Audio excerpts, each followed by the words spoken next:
चलिए अब आते हैं कहानी के दूसरे हिस्से पर। दो रूह का जन्म। और यहीं पर एक मुसीबत को सुलझाने की कोशिश में कबीले के बुजुर्गों ने अनजाने में ही एक और बड़ी और शायद और भी भयानक मुसीबत खड़ी कर दी। विक्रम के इस विनाशकारी रूप को देखकर उसे काबू में लाने के लिए बुजुर्गों ने एक बहुत ही पुराने और खतरनाक अनुष्ठान का सहारा लिया। उनका मकसद उस जानवर को खत्म करना नहीं था, बल्कि उसे शांत करना था ताकि विक्रम के अंदर का संतुलन वापस आ सके। देखिए, उनका मकसद बिल्कुल साफ था। पहला, उस जानवर को किसी तरह वश में करना। दूसरा, उसके गुस्से को अलग करना। और तीसरा, सबसे जरूरी, विक्रम की अपनी आत्मा को बचाना।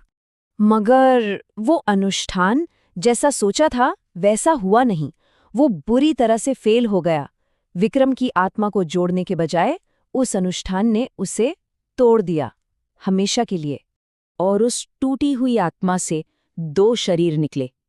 एक तरफ था घायल लेकिन समझदार विक्रम, मतलब इंसान, और दूसरी तरफ था भैरव, विक्रम का सारा गुस्सा, सारी ताकत, सारी वहशीपन, एक 10 फुट के विशालकाय शरीर में। तो अब शुरू होता है तीसरा अध्याय, सबसे बड़ा दुश्मन खुद।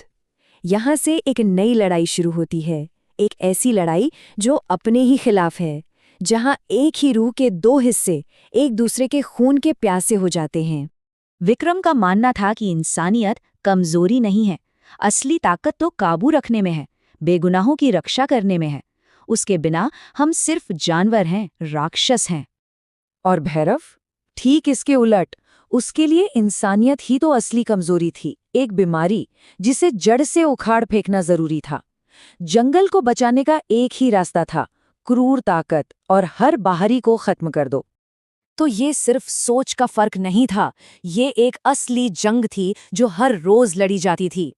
विक्रम अपनी बुद्धि का इस्तेमाल करता, जाल बिछाता, वहीं भैरव अपनी बेहिसाब ताकत और पंजों से उसे कुचल देना चाहता था।